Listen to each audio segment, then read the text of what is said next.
Okay, I'm back with more stuff that I've made myself. Most of Xander's programs now are kind of on an expressive level, and we can actually introduce things just with words, which is like so awesome you have no idea. It's taken a long time to get to that point. But most of what I have left, let's take a look, are pictures and stuff. The laminator, my best friend is the laminator, and here's why.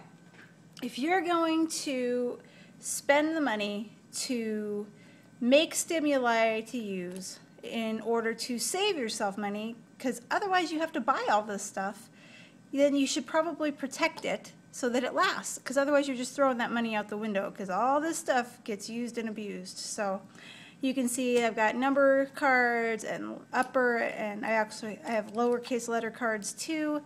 And he does, we use them like flashcards, randomly mixed up. He sequences them in order, things like that. Upper and lowercase matching of his alphabet. I made picture cards of categories. It's when we very first introduced categories. So we could say, what are they? People. What are they? Colors, tools, clothes, shapes, numbers, you name it. It's in there. That was really cool. This is an old program. This was fun. I actually got to go through and think of all of these different structures on my own, set them up, take the photos, and print them out. He used to do this. It's called blocks imitation, and he worked himself up from just one block all the way up to 10, and he's just got to dig through a whole pile of blocks and do it correctly. We haven't done this in like over a year, other than just to maintain it once in a while. And then we had, we were teaching him big and little, and this I totally cheated. You can totally cheat. I used clip art. So I just printed clip art out in different sizes, you know, and you can say, is it big or little? It's big. Big or little? It's little.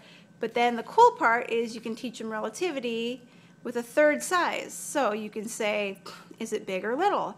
It's little, but if you take this guy away and you bring this one back, is it big or little? Now he's big. So that was a fun program, actually, I thought. And Xander seemed to like it too. And then the very last thing would be words, because we're working on sight reading and teaching him that.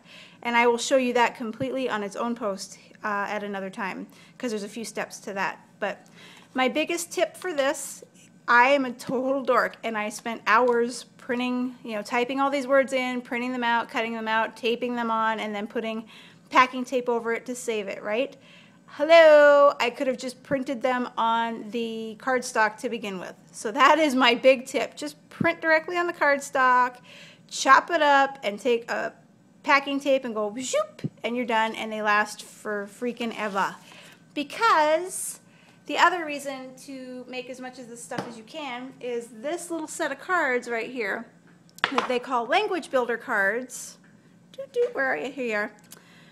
It's literally just pictures, you know. Here's a duck, and here's, like, I don't know, feet or a leg or an elbow, and then there's pictures of food and clothes, and this whole set of just random photos. You need them, but it costs like $300 frickin', and they get used like crazy. So I don't know, when you can save a buck or two, I'm all for it. So that's pretty much it for stuff I've made. I'll show you the sight reading program next time.